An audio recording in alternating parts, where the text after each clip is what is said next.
Bom, pessoal, será que esse Covid aí, essa desgraça, pode servir para o bem da igreja? Pode servir para o bem para a gente? E a resposta é sim. Pode servir muito para o bem da gente. É sobre esse tema aí que a gente decidiu conversar um pouco hoje. Diferente do que provavelmente é a prática dessas reuniões, uma prática presbiteriana, que deve ser utilizar um texto e, num texto específico, né, percorrer aí várias doutrinas, extrair vários ensinamentos.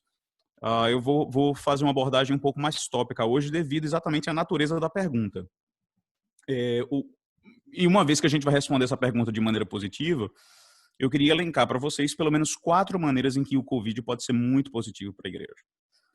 Entretanto, antes da gente entrar nesse assunto, eu queria responder uma pergunta que é fundamental, uma pergunta inicial, que certamente é basilar, tanto para o assunto como para a gente quanto crente. E a pergunta é: Deus pode utilizar sofrimentos para o bem da igreja, para o bem do crente? O que é que a Escritura ensina sobre isso e qual deve ser a nossa perspectiva com relação a esse assunto? Será que a gente deve ser simplesmente fatalista? Aconteceu, é isso aí, acabou, vamos para bola para frente. Será que a gente deve ser simplesmente descrente de que Deus está operando, agindo por trás de momentos, inclusive de momentos de sofrimento? Ou será que a gente deve olhar tanto para todas essas circunstâncias, inclusive circunstâncias de dor, e perceber que a mão poderosa do Senhor está por trás dela para também fazer o nosso bem? Então, essa é a pergunta principal que nesse primeiro momento eu queria trabalhar com vocês. Então vamos lá. Sim, Deus pode utilizar situações difíceis, de sofrimento, situação de dor, situações de perda, como essa que nós estamos experimentando agora, né? As consequências desse vírus são catastróficas, não se limitam apenas à perda de vidas e pessoas doentes, mas negócios estão fechando, pessoas estão sendo desempregadas, gente que quer se graduar não consegue. Será que Deus está por trás disso? E será que Ele pode utilizar essas coisas para a gente? Bom, o primeiro texto que eu quero lembrar para vocês é o clássico, e eu quero pedir um pouquinho de paciência para vocês, porque eu não estou com Bíblia em português aqui, né, infelizmente. Então, vou fazer algumas traduções aqui da Bíblia que eu tenho aqui, da versão que eu estou utilizando, e eu vou fazer na hora aqui, tá bom? Então, Gênesis capítulo 50, versículo 20, o texto clássica declaração de José.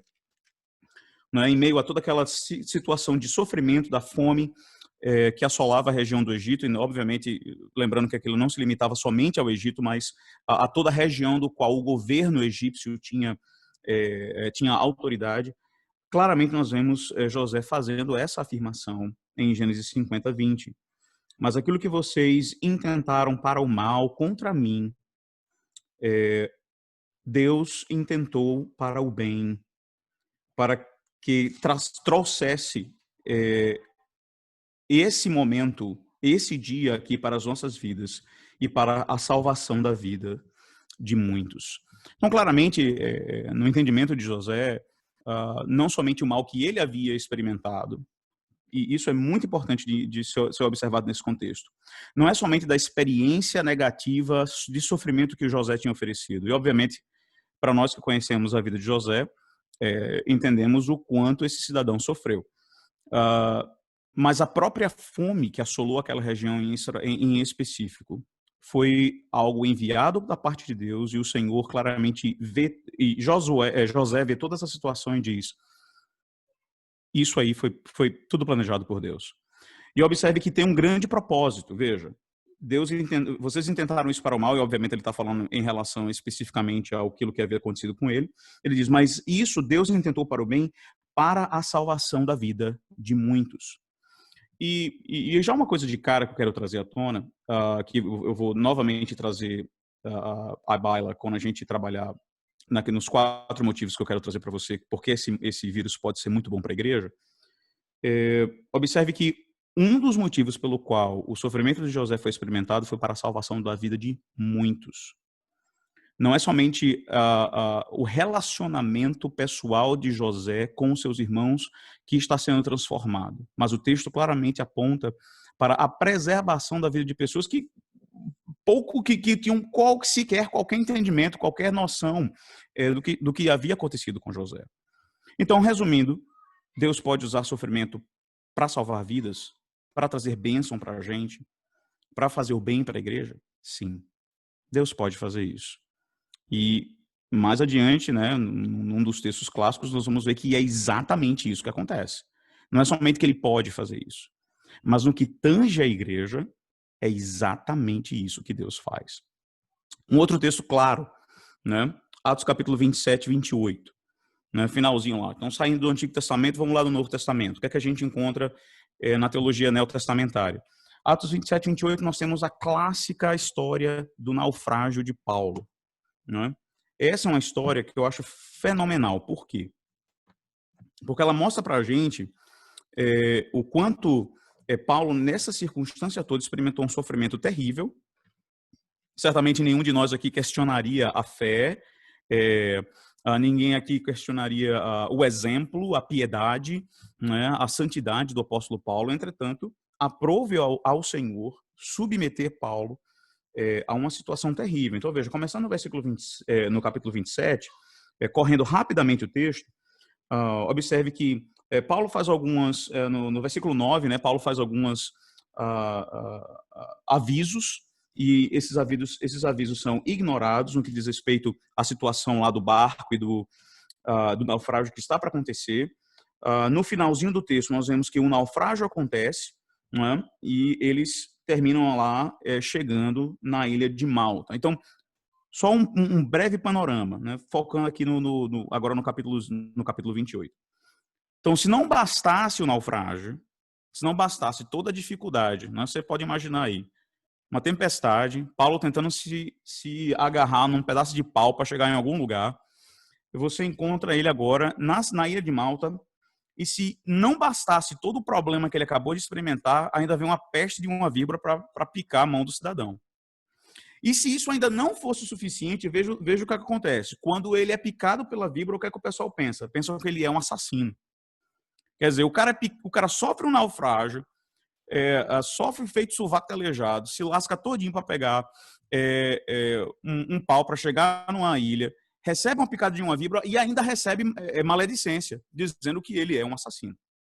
Ora, as consequências de todo esse sofrimento que Paulo experimentou são extraordinárias, né? E são indubitáveis.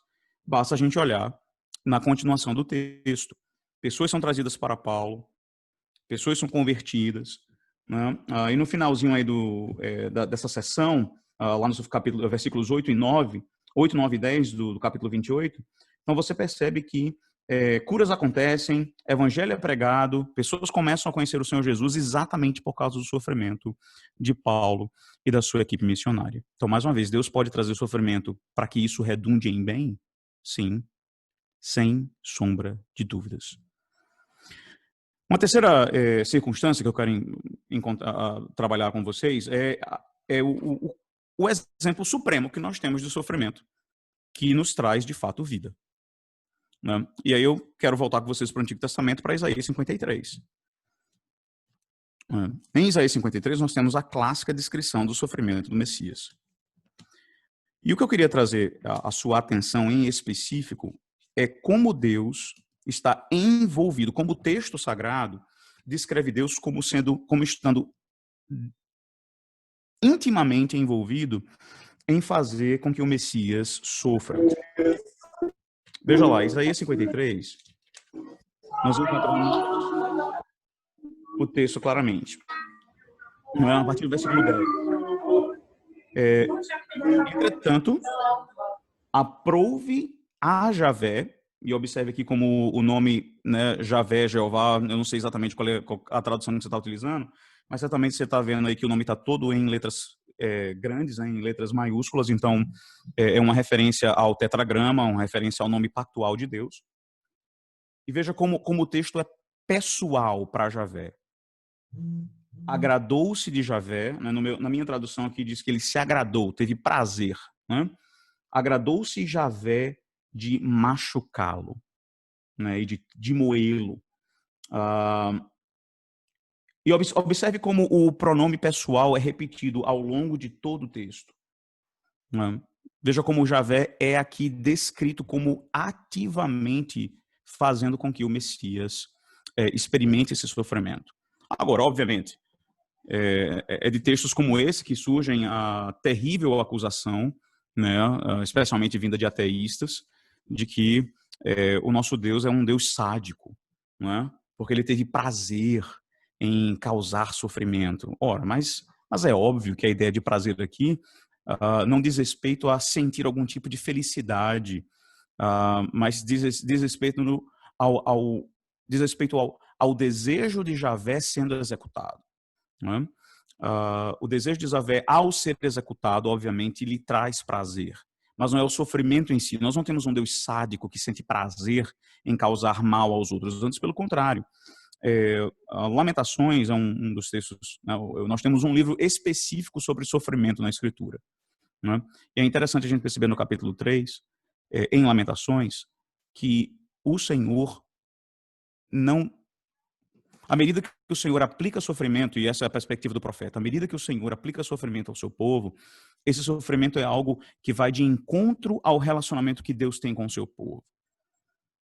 O relacionamento pactual de Deus para com o seu povo deve trazer sempre graça, deve trazer sempre paz, alegria, esperança. Exatamente assim que o fruto do Espírito é descrito, que o relacionamento de Cristo com pecadores é descrito.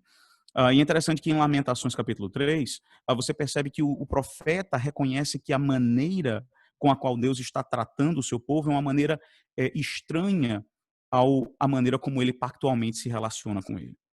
Não é? Por quê? Porque a relação pactual de Deus com o seu povo, ela é caracterizada por graça, ela é caracterizada por reconciliação, ela é caracterizada por dar aquilo que é bom ao seu próprio povo, obviamente, não em circunstâncias de pecado, no qual ele vai utilizar de disciplina para trazer o seu povo de volta para as bênçãos do pacto. Mas observe, voltando para Isaías 53, mais uma vez observe a função ativa, positiva de Javé, como ele é descrito no texto, como aquele que provoca esse sofrimento. E como isso, de fato, faz parte do seu desígnio, como isso faz parte da sua soberana e santíssima vontade. E há alguma disputa no que diz respeito ao sofrimento de Cristo trazer benesses? Na verdade, veja o que é que o próprio texto diz mais adiante no final. Veja no versículo 12. O texto fala agora a respeito da alegria do Messias em ver a sua, dentro do seu sofrimento, ver a vitória que o seu sofrimento conquista. Né? Então ele diz, olha, agora eu vou dividir os meus espólios, vou devolver, dividir a minha parte. No final, no meio do versículo 12, porque ele derramou a sua própria alma até a morte e foi contado como os transgressores, ele tomou para si os nossos muitos pecados e faz intercessão por nossas transgressões. Então, observe como o sofrimento de Cristo é a grande prova de que Deus, de fato, utiliza pragas, catástrofes, sofrimentos para o bem do seu povo e para o bem da igreja. Tá, e por último, o texto clássico. Né? Você aí abre a escritura comigo em Romanos. Né? Romanos. O velho texto do capítulo 8, versículo 28. Né? Primeiro, logo no versículo 18 de Romanos 8, você tem a perspectiva paulina sobre sofrimento. Né? Paulo coloca uma perspectiva escatológica.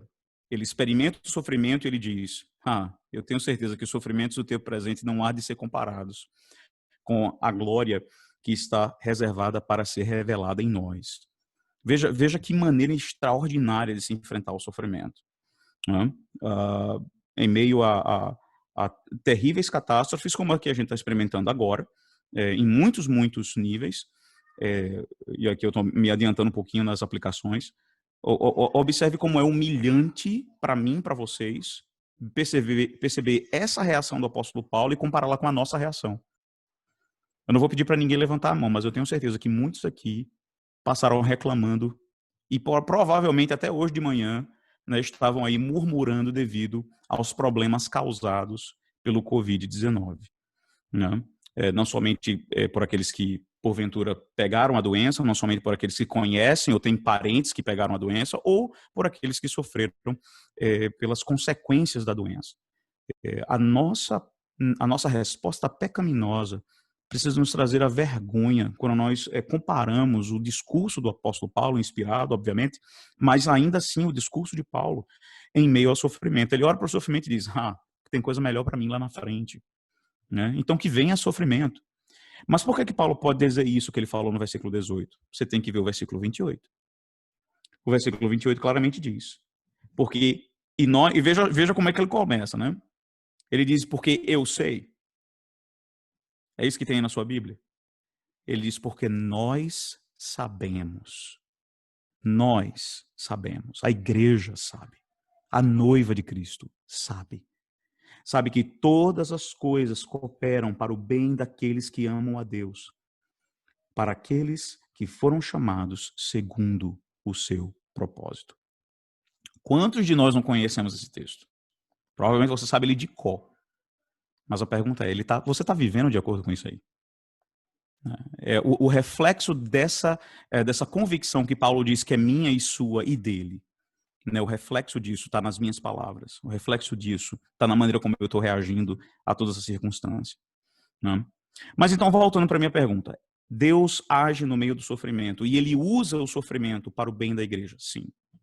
Por que eu decidi começar com essa pergunta? Bom, primeiro porque é uma pergunta bíblica, né? E ela tem uma resposta bíblica para isso e ela é fundamental para a gente entender depois que tipo de benefícios Deus pode trazer para a igreja. Se ele traz benefícios, então que tipo de benefícios? Segundo motivo, porque eu tenho visto uma resposta meio cataclísmica a esse Covid-19 vindo por parte de pessoas até que eu respeito e admiro. Eu li vários textos aí de pessoas diferentes em como o Covid-19 era uma resposta à ira de Deus sobre a igreja, porque a igreja não é pura, a igreja não cultua ele direito, e o Covid era uma praga para castigar a igreja. Bom, se a gente vai dizer isso sobre o Covid-19, a gente vai ter que dizer essa mesma coisa sobre o naufrágio que ocorreu com Paulo, não é? Entretanto, eu acho que nenhum de nós aqui vai se arvorar nesse direito de fazer essa afirmação. Eu acho que essa é uma afirmação muito perigosa. É uma afirmação que carece de amparo escriturístico. Né? Deus utiliza sofrimento para trazer disciplina ao seu povo? Sim. Em que circunstâncias isso acontece? Quando o seu povo está de fato desviado, isso é inquestionável. Entretanto, a Escritura nos dá autoridade para apontar o dedo e dizer esse sofrimento específico Deus está mandando por causa desse pecado específico da igreja. Me parece que não. A gente não tem essa autoridade escriturística, a não ser que isso tivesse revelado. Não é? Nós sabemos, por exemplo, que a invasão da Babilônia a Jerusalém, né, e a região da Judéia, o reino do sul, ocorreu por causa do pecado da idolatria que cresceu de uma forma avassaladora e terrível, destruindo a espiritualidade do povo no Antigo Testamento. Isso é inquestionável. Mas por que inquestionável? Porque está revelado na Escritura. Então eu posso dizer de fato, por A mais B, que Deus mandou os babilônicos a irem lá e destruírem Jerusalém por causa do pecado do seu povo lá naquele momento, e o pecado era aquele, porque a Escritura me revela. Mas o Covid-19, será que é uma dessas demonstrações da ira de Deus contra o seu povo? Não me parece que seja. Na verdade, me parece que, de fato, é uma demonstração da ira de Deus pelo pecado do homem, de uma maneira geral. Todos os problemas que nós encontramos nesse mundo, né? Terremotos, tufões, Covid, gripe, pneumonia, câncer, tudo isso é, de fato, mais uma vez, uma maneira de Deus expressar a sua ira contra o pecado do homem, por ele ter quebrado o pacto das obras, mas não contra a sua igreja. Só para concluir, então, especificamente essa ideia, eu queria mostrar como exatamente essa convicção faz parte do pensamento reformado. Apesar de eu ser presbiteriano, né, e amar os símbolos de fé de Westminster, hoje eu vou abrir uma exceção para o Catecismo de Heidelberg, por um único motivo. Porque o Catecismo de Heidelberg tem uma linguagem, gente, que eu vou contar para vocês, uma linguagem muito gostosa. É uma linguagem que parece um pai pegando você no colo, passando a mão na sua cabeça, dizendo, filho, tenha calma, tenha fé, siga em frente, o Senhor é contigo. Então, olha, deixa eu chamar a atenção para vocês, então, de três perguntas do Catecismo de Heidelberg. São perguntas sequenciais, pergunta 26, 27 e 28. Essas 3 perguntas fazem parte da seção do Catecismo de Heidelberg em que a afirmação do Pai Nosso, a primeira afirmação, creio em Deus Pai Todo-Poderoso, Criador dos céus e da terra, quando essa afirmação ela é explicada. E aí tem um texto, tem uma parte, né, do texto na pergunta 26, que de fato serve de consolo para a minha alma de uma maneira extraordinária. Eu espero que sirva para você também. Diz assim, a pergunta é a seguinte: em que você crê quando você diz creio em Deus Pai Todo-Poderoso, Criador do céu e da terra? No que é que você está confessando que você crê? Aí olha a resposta. Eu creio que o eterno Pai do nosso Senhor Jesus Cristo, que criou do nada o céu e a terra e tudo o que neles há, e também o sustenta e governa por seu conselho e providência eternos, é o meu Deus e o meu Pai, por causa do seu Filho Jesus Cristo. Eu creio nele tão completamente que não tenho nenhuma dúvida de que ele me suprirá de tudo o que é necessário ao corpo e à alma. Agora, presta atenção só nessa sessão. E que também converterá em bem, para mim, toda a adversidade que me enviar nessa vida conturbada. Essa é uma das sentenças que para mim são mais extraordinárias. Agora, eu não gostei dessa tradução, então eu fiz a minha tradução para vocês do inglês.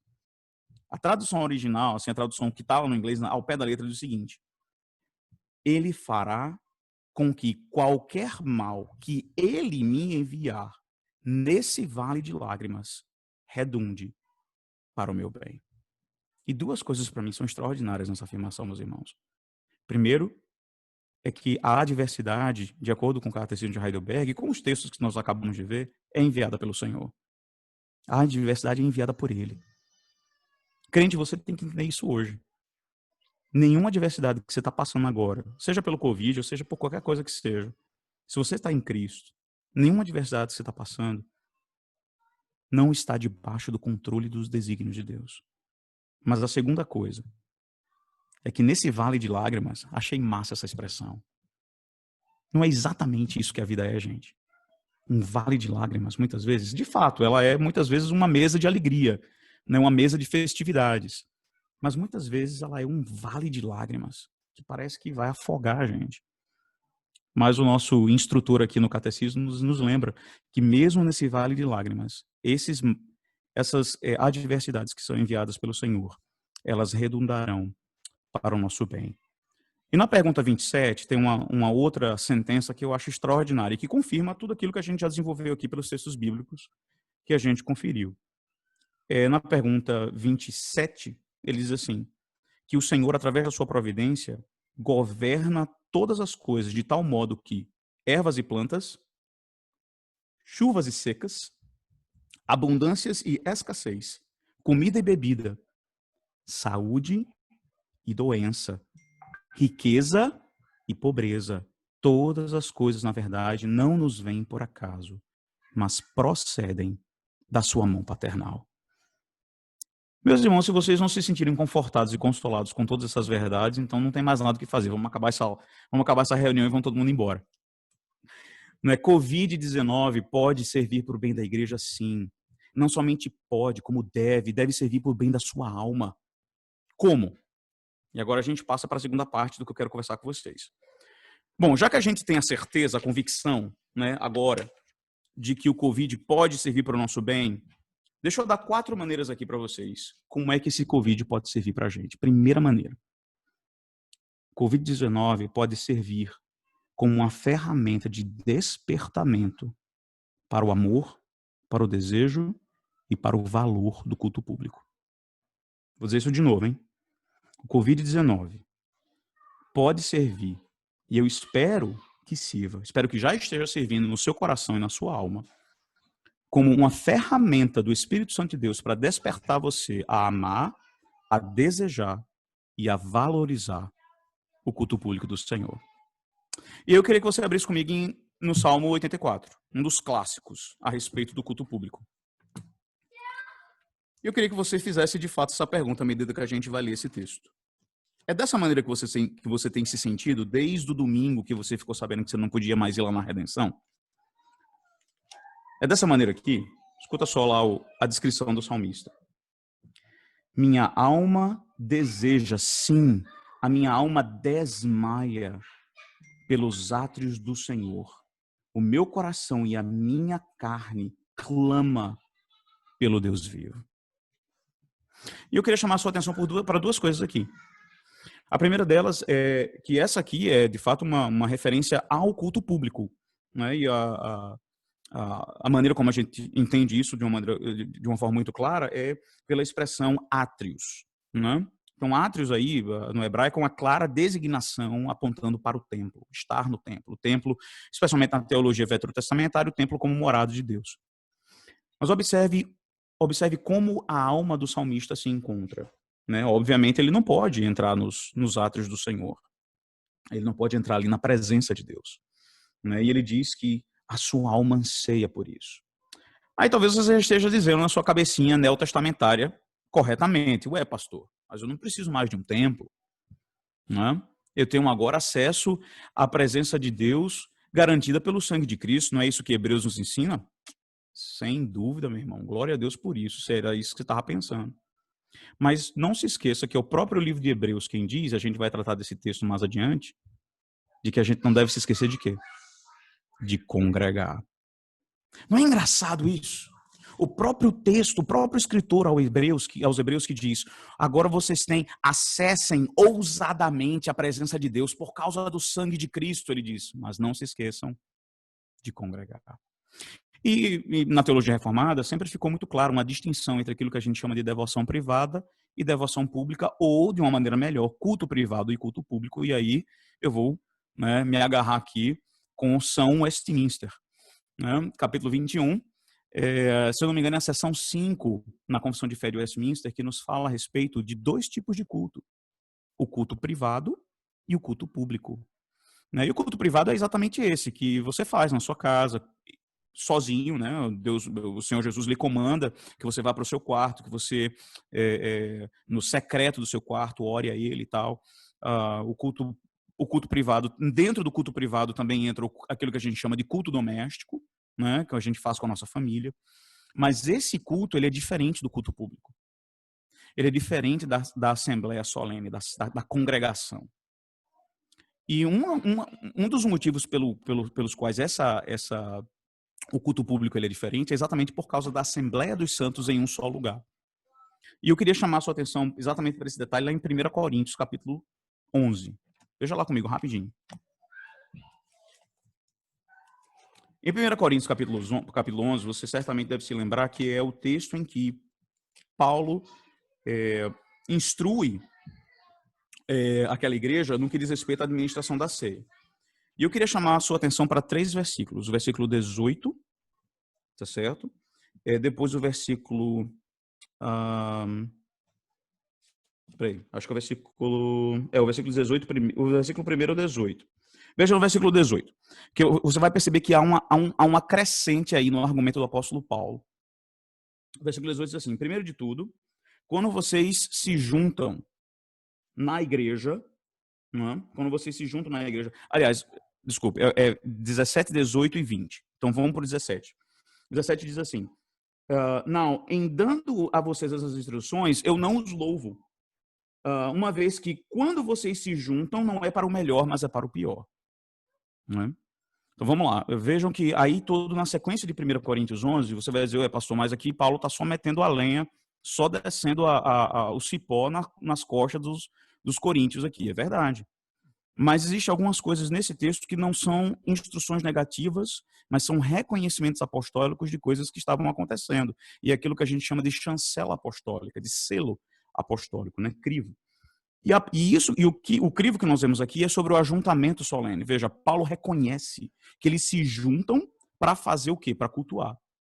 Dentro do culto acontece, dentro da esfera do culto acontece a administração da ceia, mas eles fazem isso juntos.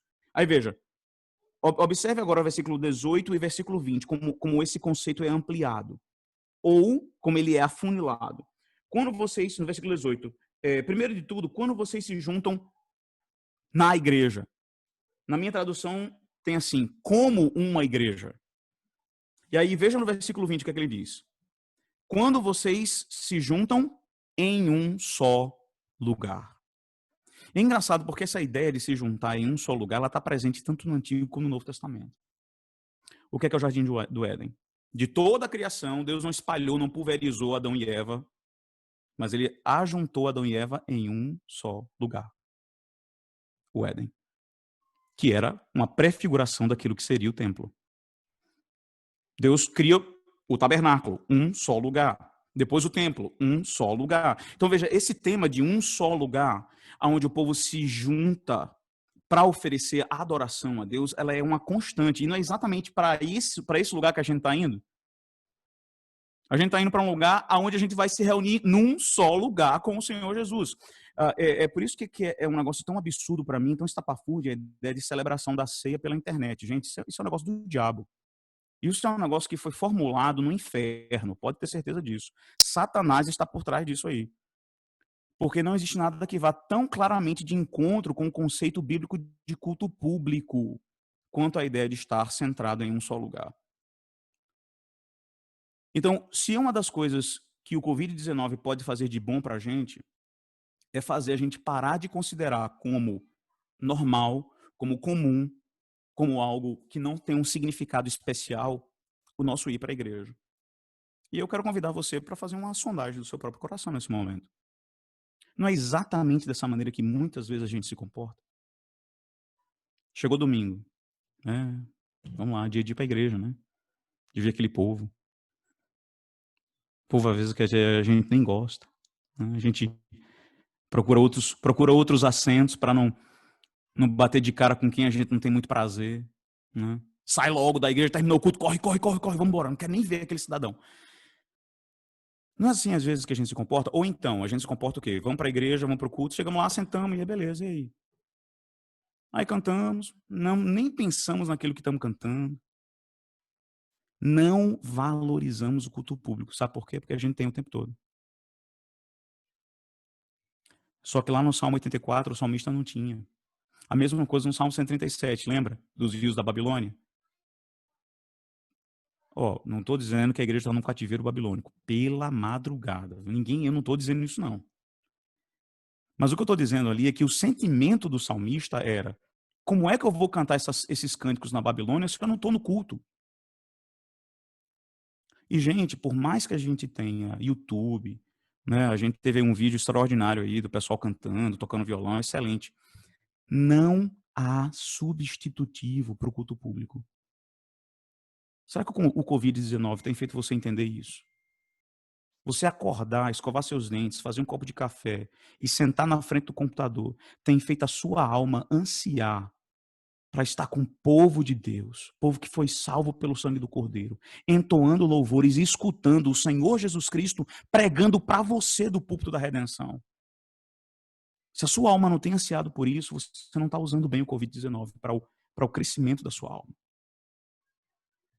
Porque o Covid-19 pode ser, sim, utilizado para o bem da igreja. E ele pode ser utilizado para o bem da igreja a nos despertar, a amar, a desejar e a valorizar o culto público, a entender que é nessa esfera que coisas especiais acontecem. Então vamos utilizar o Covid-19 para isso. Se você não estava utilizando para isso, comece a utilizar agora. O dia do Senhor vai chegar amanhã, está bem pertinho, gente. Amanhã a gente vai lembrar de novo que Cristo ressuscitou por mim e por você. Mas a gente não vai poder estar junto. Eu pastorei uma igreja de quase 200 pessoas, eu não vou poder ver o semblante de ninguém. Eu tenho pregado para uma igreja vazia, olhado para uma câmera. Isso tem que destruir a nossa alma. E se a sua alma não está pulverizada ainda pela ausência do culto público, tem alguma coisa errada com você, meu querido. Tem alguma coisa muito errada com você. Porque o povo de Deus anseia pelo culto público. É exatamente isso que a gente lê aqui no Salmo 84. A minha alma anseia, eu desejo, eu não aguento estar sem o culto público. Que esse seja o seu sentimento também. E que esse vírus atice em você esse amor e desejo e valorização pelo culto público. E quando o culto público voltar, né, que você não faça caras e bocas quando for a hora de ir para a igreja.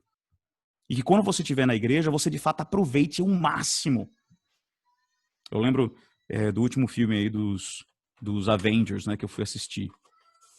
Eu falo isso com muita vergonha. Porque quem já assistiu o filme comigo sabe que eu não assisto filme calado. Então eu tô no cinema, eu tô no cinema e eu tô falando, vai, desgraçado, mata essa peste. E é um negócio complicado quando eu vou pro cinema. Minha mulher fica me controlando. Mas eu senti uma dor quando o filme terminou. O filme foi tão bom, eu gostei tanto daquele negócio, que eu não queria que o filme acabasse. Mas esse é o seu sentimento, o meu sentimento no culto público. Ou a gente fica contando as horas pro Mateus lá parar de falar. Ih, Mateus tá falando demais, tá pregando demais hoje. Vamos lá, eu quero ir pra escola dominical, então eu quero comer em casa, tem a minha janta aqui para terminar. É isso que a gente sente. Mais uma vez, irmãos, a primeira maneira em que o Covid pode ser positivo para a gente é fazer com que a gente ame o culto público. Segunda maneira em que o Covid pode servir para o meu bem e para o seu bem também é acendendo a chama para uma vida de humilhação e oração. Vou dizer isso de novo. O Covid-19 pode servir para mim e para você para acender a nossa chama por uma vida de humilhação, dependência e oração aos pés do Senhor. Eu lembro quando eu fui fazer uma das ultrassons, né, dos meus filhos. Esse foi um momento marcante mesmo na minha vida. Eu fui fazer a famigerada ultrassom. Rapaz, como é que é o nome do exame? É um exame, acho que é do terceiro, do segundo trimestre. A morfológica, lembrei, a morfológica. E você que conhece aí sabe que a morfológica é aquele exame em que se detecta se a criança tem síndrome de Down, se está sendo tudo formado bonitinho lá no útero, né, da mamãe, ou se a criança, né, está com má formação e vai ter complicações. E eu lembro como se fosse hoje, gente, né? Aí meus filhos têm 6 anos de idade, eu levei a Rebeca, né, minha esposa, ali naquele momento esperando os gêmeos, eu super animado, e a gente tava no elevador, né, minha mulher falando do exame. Eu digo, rapaz, e aí? E agora? E se detectar que eles estão com alguma coisa, o que a gente vai fazer? O Alberto disse, não tem o que fazer. Lascou. Igual lascou. Não pode fazer nada, não tem o que fazer, a gente só vai saber. Rapaz, eu sei que nesse momento, um frio gigante tomou conta da minha alma, né? Porque eu não posso fazer nada. E foi aí que eu me toquei do que significa depender do Senhor. Eu espero que você já tenha sentido isso antes. E se você nunca sentiu isso antes, talvez o Covid-19 possa ser uma excelente ferramenta para lembrar você disso. Eu queria chamar você aí para ir comigo lá em Lamentações, porque tem uma expressão extraordinária para mim em Lamentações, capítulo 3, que descreve exatamente o que é depender do Senhor. O capítulo 3 é você vai perceber, é o capítulo, provavelmente o capítulo mais longo aqui da profecia. Ele é bem marcante, bem exaustivo. E aí tem um momento específico, depois dos versículos, veja, versículos de 22 a 24, de Lamentações capítulo 3, o profeta tem um arroubo de esperança, né? As misericórdias do Senhor. Por causa das misericórdias do Senhor, nós não somos consumidos e tal, né? E aí o Senhor é a minha porção, assim diz a minha alma, eu esperarei no Senhor. Mas veja, mais adiante, nos versículos de 25 em diante, você vai ver que o profeta volta a expressar sua atitude no meio do sofrimento. E aí ele vai falar a seguinte expressão, versículo 26 e 27, veja comigo. É bom que que alguém espere quietamente no Senhor, porque a salvação vem de Javé. É bom para o homem suportar a sua dor na sua juventude, a sua dor que acontece, né, na sua juventude. E ele diz, versículo 28 e 29 ainda, que ele fique em silêncio, porque o Senhor colocou esse sofrimento sobre ele. E aí o versículo 29, que ele coloque a sua boca no pó. A expressão colocar a boca no pó é um dos hebraísmos que eu mais gosto. Porque aquele que está com a boca no pó significa que ele está prostrado e a sua boca está ocupada com o chão e ele não reclama, ele só clama. Colocar a boca no pó é uma um hebraísmo para expressar a dependência e a total humilhação da alma daquele que sofre. E eu me pergunto, quantas vezes a gente se sentiu assim durante essa situação do Covid-19? Tudo bem, o Covid-19 não é uma praga como a gripe espanhola, verdade, ou como a peste negra. Louvado seja Deus por isso. Ele foi misericordioso para conosco e nos mandou uma catástrofe ainda pior. Mas certamente vidas foram perdidas. Como eu falei anteriormente, muitos negócios foram destruídos, né? Pessoas aí decretando falência. Na minha congregação aqui, vários membros foram demitidos do seu trabalho, então a gente está sem ter como colocar comida na sua mesa. E eu fico pensando o que é que a gente está fazendo exatamente nessa circunstância. Eu sei que muitos de vocês aí, no contexto aí da sua, das universidades, vocês que são universitários, aí tentando se graduar e você não pode fazer nada. Não é? Eu imagino que dentro dessas circunstâncias, a nossa primeira resposta é de mexer os pauzinhos que a gente pode mexer. Falar com o coordenador do diretório, né, no caso aí do pessoal da universidade, se é no seu trabalho, falar lá com o dono, da empresa, para ver se ele não pode te dar um período de aviso prévio, alguma situação. Enfim, a nossa primeira reação, lamentavelmente, é de procurar qualquer alternativa na qual nós possamos controlar, na qual nós possamos estar, de fato, governando e direcionando aquela situação. O profeta Jeremias mostra uma atitude completamente diferente. Veja, eu não estou dizendo que não é para a gente buscar soluções para os nossos problemas, não é isso que eu estou dizendo. Mas a minha questão é, em paralelo a essa predisposição de buscar soluções, você está com a boca no pó, meu irmão? É isso que tem caracterizado a sua resposta? Ou a sua boca está sendo aberta para murmurar? Ao invés de você ocupar a sua boca com terra, com pó, você está ocupando a sua boca com reclamações. Talvez aí na sua casa, por causa do Covid-19, a gritaria tenha aumentado, né? Discussões, dissensões. E você, como representante de Cristo, não está ajudando muito. Você tem cooperado, na verdade. Às vezes você tem provocado. E a sua desculpa é porque essa situação aí do vírus tem me estressado muito. Bom, a Escritura ele lembra hoje que é para você colocar sua boca no pó e não no trombone. Coloca sua boca no pó, meu irmão. Humilhe-se diante do Senhor. São exatamente essas situações de dificuldade nas quais nós não podemos fazer nada, não tem nada que a gente possa fazer. Né?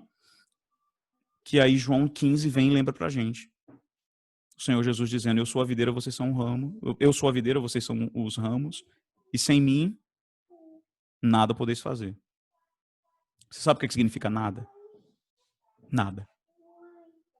Nada significa nada.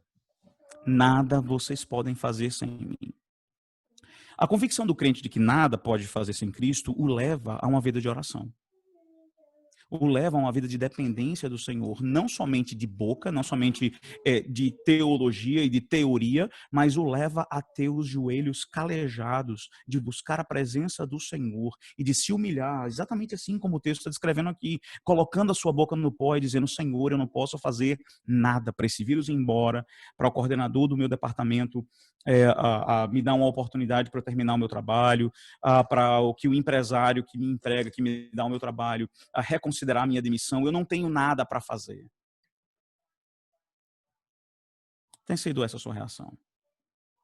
Me parece que o Covid-19 deveria estar servindo para nós como uma grande ferramenta de busca de intimidade com Deus, de busca de um cultivo de uma verdadeira espiritualidade que nos leve a saber, a conhecer quem o Senhor é. E a gente tem utilizado para tirar o atraso nas séries do Netflix. Né? Se você tem ainda assinatura do Netflix, aí eu vou fazer uma denúncia contra você ao seu conselho, tô brincando. Mas não é verdade? A gente tem aproveitado aí o tempo livre, que está sem aula, né? Por exemplo, aí, ou para quem não está indo trabalhar, né? Quem é servidor público aí, porventura, né? Não está indo lá na sua repartição, lá no seu trabalho. Você está utilizando um tempo aí para tirar o atraso nas séries que você não viu ou para rever as séries que você viu e gostou. Lamentável. Né? A gente não tem utilizado com sabedoria esse tempo que o Covid está fazendo com que seja disponibilizado para a gente. Isso pode ser uma ferramenta de Deus para nos despertar, para depender do Senhor e colocar a nossa boca no pó. Terceiro, então, primeiro, despertar amor, desejo pelo culto público da igreja. Segundo, o Covid pode servir para aquecer a sua vida espiritual, para que você dependa mais do Senhor e busque mais o Senhor, para que você aprenda a colocar sua boca no pó e a depender dele, no meio das suas necessidades, e a buscar intimidade com ele, no tempo que está lhe sendo dado. Terceiro, despertar os homens para liderarem espiritualmente os seus lares. E aí, obviamente, que eu sei que nem todo mundo aqui que está conosco hoje à noite é casado, né? Alguns são, alguns de vocês certamente devem estar em algum tipo de relacionamento, né? Um relacionamento cristão aí, em vias de casamento, e alguns de vocês são casados. E alguns outros de vocês são filhos de crentes que estão dentro de casa. Às vezes você é o único, né, crente da sua família e você mora com os outros membros da sua família são incrédulos. E eu queria chamar a sua atenção agora. Você que é homem. Porque Deus está dando para mim e para você uma grande oportunidade para a gente despertar a nossa responsabilidade para guiar espiritualmente o nosso lar. E para ser exemplo de espiritualidade na nossa casa. Tá, se você é casado, a minha pergunta para você é a seguinte. Eu sei o quanto é difícil esse negócio de estar fazendo essas...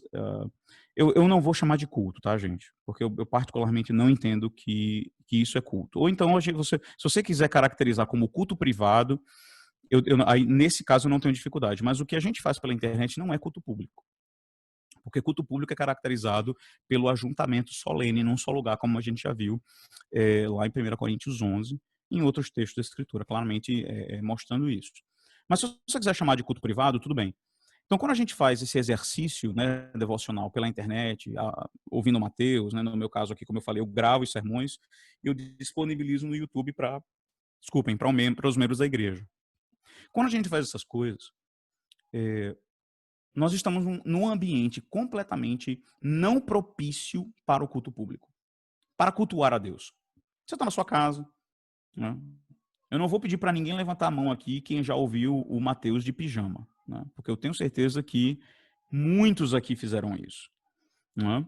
Pegaram lá a sua caneca de café, voltaram para o quarto e de pijama estavam, de pijama ficavam, conectaram lá e ficaram lá assistindo sem reverência, sem qualquer espírito de adoração.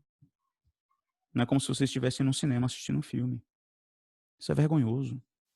Isso é lamentável. Isso é uma demonstração de pobre espiritualidade, de espiritualidade de cachorro.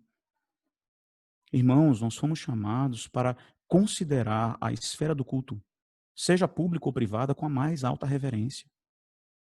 E no que diz respeito aos homens, né, veja, agora você não tem o Mateus para estar liderando na igreja, né, o Cláudio, o Charles, vocês só estão vendo aí via WhatsApp ou via Zoom.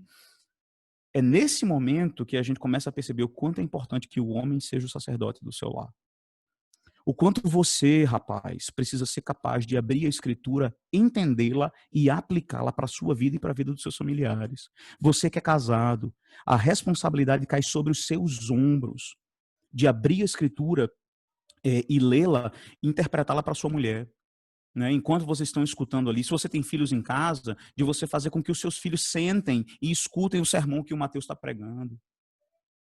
Então, o Covid-19 está dando uma oportunidade extraordinária para você despertar a sua espiritualidade dentro da sua casa.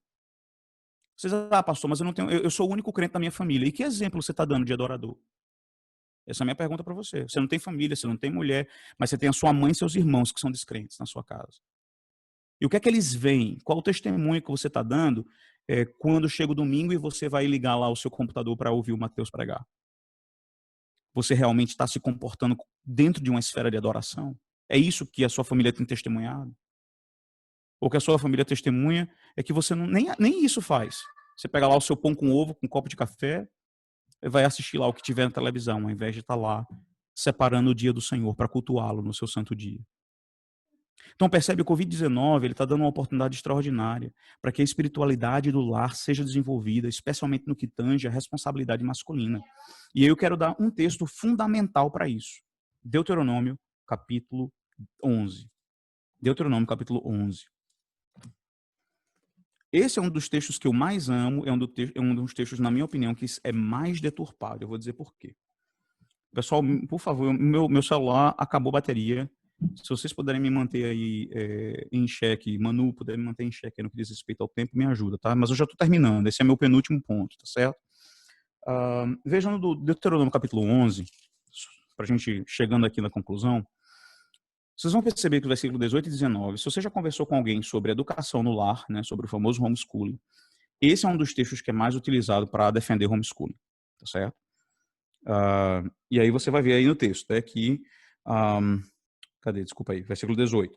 Portanto, you shall lay up, então você deve colocar essas palavras, essas minhas palavras no seu coração e na sua alma, e atá-las, né, como um sinal para papapá. E no versículo 19, você deve ensiná-las à sua criança, falando na sua casa, né, quando você senta na sua casa, quando você anda no caminho, quando você vai dormir e quando você se levanta. Então, duas coisas que eu quero trazer aqui nesse texto. A primeira, dentro do contexto, especialmente do versículo 18, Moisés não está mandando você ensinar trigonometria ao seu filho. Tá certo? Moisés não está mandando você ensinar raiz quadrada ao seu filho. Moisés não está mandando você ensinar termodinâmica nem mecânica quântica ao seu filho. Por isso que eu acho que esse é um texto abusado pelo movimento homeschooling. Eu não tenho nada contra homeschooling, tá certo? Nada, nada, nada. Acho ótimo, acho uma opção excelente para quem consegue fazer. Mas esse texto não serve para isso. Porque o texto está falando a respeito daquilo que Deus, da lei que Deus deu para o seu povo. O compromisso, então, que está sendo chamado aqui, o dever, é de ensinar a lei do Senhor, tá certo? Mas a coisa que eu quero chamar principalmente a sua atenção é algo que não está visivelmente, não é perceptível no texto, numa leitura superficial, que é o versículo 19. Diferente do grego, o hebraico, ele tem pronomes pessoais específicos para homem e para mulheres. E a minha pergunta é, que pronome pessoal você acha que está sendo utilizado no versículo 19? Você acha que essa aqui, quando ele diz assim, é isso aí, quem falou, seja abençoado você. O texto aqui está se referindo a homens. O texto não está se referindo a mães. O texto não está se referindo às mulheres. Então você que é casado, você que quer casar, se você de fato é um filho de Deus, o Covid precisa servir para você para despertar para a responsabilidade que Deus coloca nos seus ombros. E aí eu quero chamar a sua atenção, mocinha, que está aí num relacionamento com um cabeça de uva aí da igreja.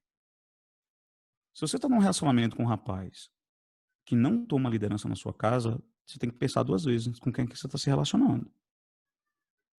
Vou dizer isso de novo. Se você está se relacionando com alguém que não tem, não estou falando que ele tem dificuldade, porque dificuldade é exatamente para isso que a mulher existe, para ser nossa auxiliadora. Todos nós temos dificuldade, todos nós precisamos de auxílio. Mas se você está se relacionando com algum rapaz que não tem a menor perspectiva de liderar você espiritualmente, você está investindo num relacionamento fracassado. Porque a vontade clara, revelada de Deus nesse texto é de que os homens assumam a liderança espiritual da sua casa. E o Covid-19 precisa servir para trazer grande aquecimento nessa área para mim e para você. Se você tem filhos, você tem sentado aí com seus filhos para ensinar para eles diariamente, especialmente no dia do Senhor? Você não tem filhos, na sua casa você está criando uma esfera de adoração, de tal maneira que o seu pai, a sua mãe incrédulos vejam no seu exemplo, uau, então isso é o que é adorar o verdadeiro Deus? O Covid-19 precisa despertar em nós, homens, né? Acende a chama em todo mundo de oração, não tenha dúvida, mas em nós, homens, especificamente, a responsabilidade de cuidar da espiritualidade do lar, coisa que está altamente em falta no nosso meio. E último, né, para a gente concluir aqui, a última maneira como eu acho que o Covid pode servir para o bem da igreja é despertando em nós o desejo de acudir àquele que está necessitado com amor e generosidade. Veja, muita gente na redenção, eu não tenho dúvidas disso, muita gente na redenção certamente vai encontrar dificuldades de vários aspectos por causa do Covid-19. Dificuldades financeiras, dificuldades psicológicas, dificuldades espirituais. E a minha pergunta é, o que é que a gente está fazendo nesse sentido? Nós estamos atentos, a primeira coisa, nós estamos atentos a essa carência. Veja, Mateus capítulo 25, e aqui só para economizar o tempo, eu não vou correr lá, mas Mateus capítulo 25 é um daqueles textos clássicos onde Cristo fala que, versículos 31 a 46, né? Estava nu e você não me vestiu, eu estava faminto e você não me acudiu, você não me deu comida. E esse texto não quer dizer que a igreja é um movimento social, de jeito nenhum. Longe, Cristo nunca foi socialista nem comunista, pelo contrário. Né? São filosofias, mais uma vez, filosofias formuladas por Satanás. Entretanto, claramente nesse texto, Cristo nos mostra que uma das marcas do cristão é a compaixão. Não é à toa que Cristo criou diáconos para a igreja. Jesus criou diáconos para a igreja para ser a mão misericordiosa física dele para com o seu povo. Mas você não precisa ser diácono para simpatizar com aqueles que estão precisando de alguma coisa. Então, Covid-19, meus queridos, pode servir de uma maneira extraordinária para a gente a nos aquecer, a nos preocupar com a necessidade um do outro. E a minha pergunta para você é, você já começou a pesquisar quem está com necessidade? Você tem ligado para pessoas e perguntado como é que você está? Você está precisando de alguma coisa? E não precisa ser necessariamente uma ajuda financeira. Eu espero que, se essa ajuda financeira for necessária, que você tenha um coração aberto, um coração generoso, dentro das suas possibilidades. Não é exatamente esse o critério de 1 Coríntios 16? Lembra? 1 Coríntios 16, versículos 1 e 2. Paulo estabelece que a igreja comece a tirar ofertas para acudir os necessitados em Jerusalém. A marca da igreja é acudir quem está necessitado. E ele diz o quê? Faça isso de acordo com as suas possibilidades, de acordo com aquilo que Deus tem abençoado você. E a minha pergunta é essa, você está, primeiro, desejoso, e segundo, você está procurando pessoas para auxiliar? Ou você está pouco se lixando para a gente aí que está passando por dificuldades dentro da igreja? Bom, por que eu estou focando na igreja? Porque é exatamente isso o mandamento bíblico, não é? Primeiros da fé.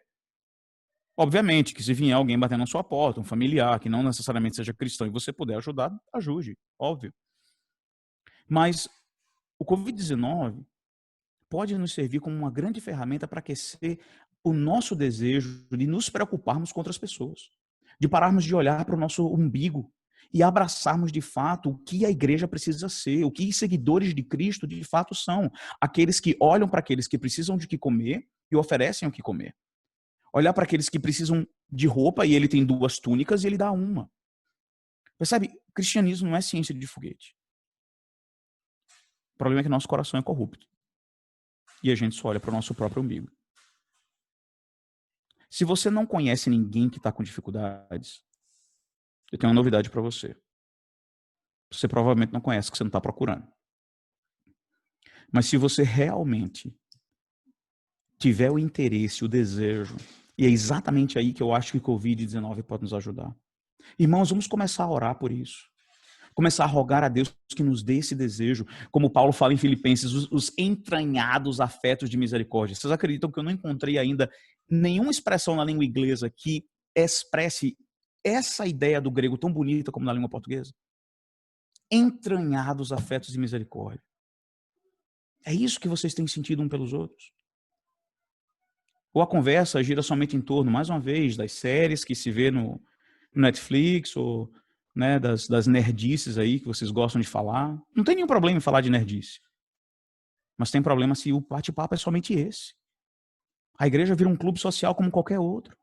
Nosso interesse, antes de tudo, meus irmãos, é para apetecer a nossa alma, é para servir ao nosso Senhor, é para exibir e viver e saborear o Evangelho de Cristo, não somente na nossa mente, em debates teológicos, mas na medida como nós vivemos e como nós tratamos uns aos outros.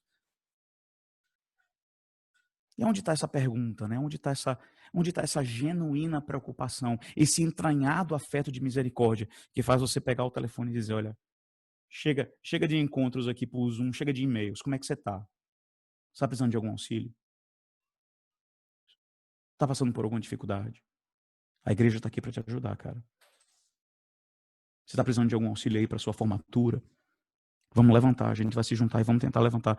Irmãos, Covid-19 pode ser uma grande ferramenta para aquecer a vida espiritual da igreja, renovando o nosso amor pelo culto público, nos trazendo a boca para o pó, buscando o Senhor em dependência e humilhação, desenvolvendo a liderança espiritual masculina dentro dos lares e fazendo com que a gente, de fato, desenvolva entranhados afetos de misericórdia que se preocupam com as necessidades materiais dos nossos irmãos, assim como Cristo descreveu aqueles que de fato são seus discípulos e são reconhecidos por ele e são convidados para entrar no seu gozo. Então vamos parar de olhar para o Covid-19 como um cataclisma que destruiu aí a civilização ocidental. Vamos olhar para o Covid como uma ferramenta nas mãos do Senhor para avivar a sua santa igreja, a viver de maneira mais pura, mais santa, mais consistente com o evangelho, sem mundanismo, altamente dependente do seu Salvador. Amém? Bum, 7h53. Vamos orar? Senhor Deus, muito obrigado, Pai, porque todas as coisas que acontecem nesse mundo e nesse momento na história continuam sendo guiados pelo Senhor e continuam acontecendo para o bem da igreja, individualmente, para o bem de cada membro, e escatologicamente, para o bem da igreja como um todo, levando toda essa história para o seu clímax, para a sua consumação no Senhor Jesus Cristo. Ó Deus, nós somos-te gratos por nos lembrar que nesse vale de lágrimas, que muitas vezes é a nossa vida, o Senhor nos consola e nos conforta, e a tua mão paternal, mesmo nos enviando situações de sofrimento, nos guia para que essas situações redundem para o nosso bem. Nós te rogamos, ó Deus, que tu nos livre de utilizar erroneamente essa situação do Covid-19.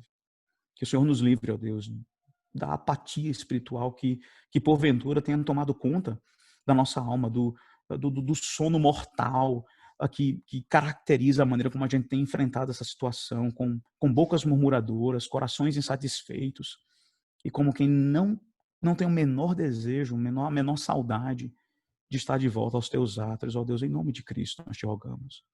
Se essa porventura tem sido o nosso padrão, tem sido a nossa conduta, que o Senhor nos perdoe. E que o Senhor avive em nós a chama, ó Deus, de uma alma que anseia duramente, que anseia aquecidamente pelo culto público do Senhor. Por um coração que anseia de fato por buscar a tua santa presença em total dependência do Senhor.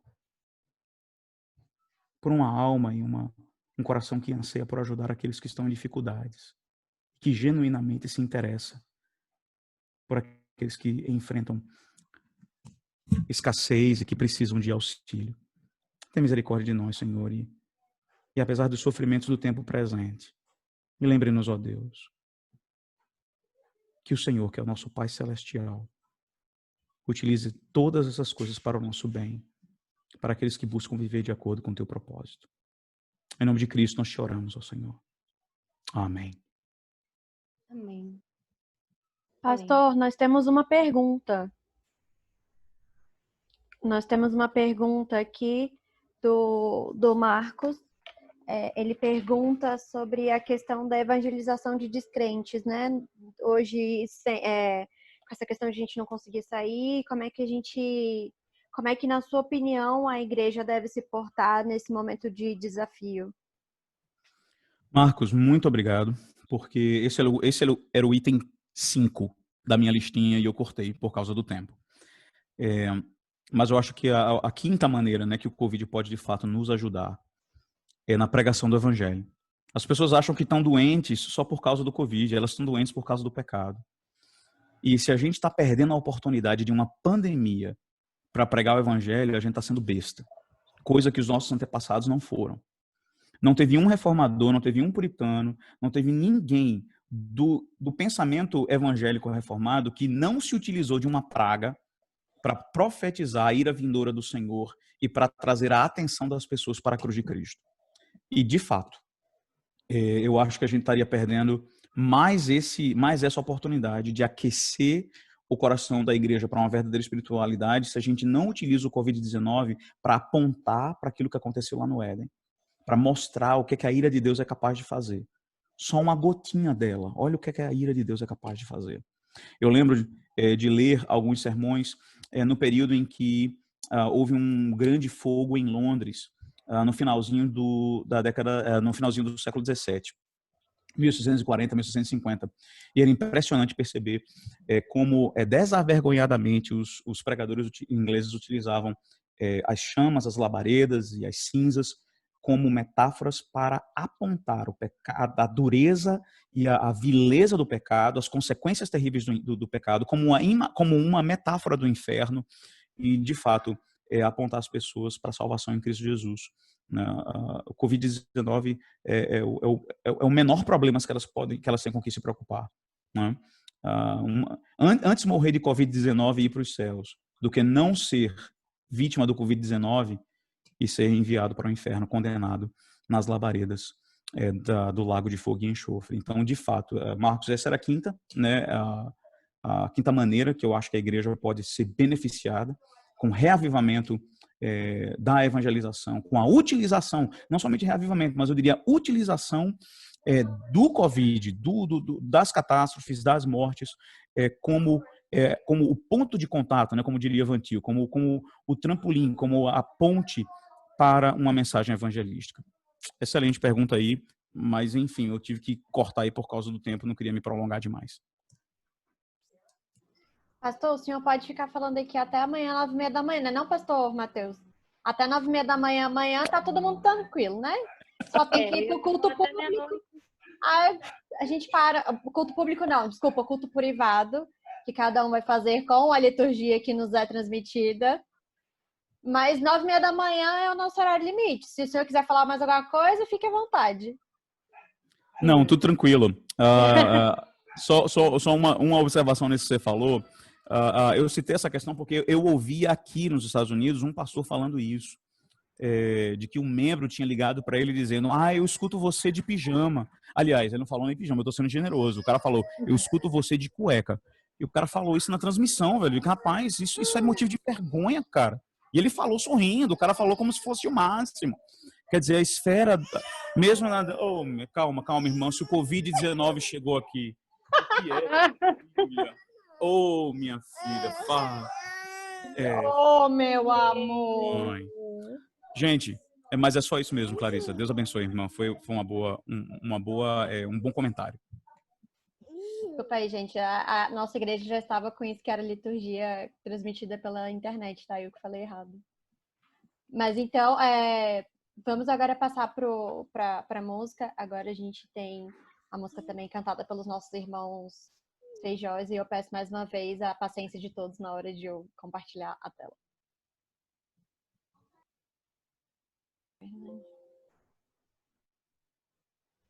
Não, calma aí.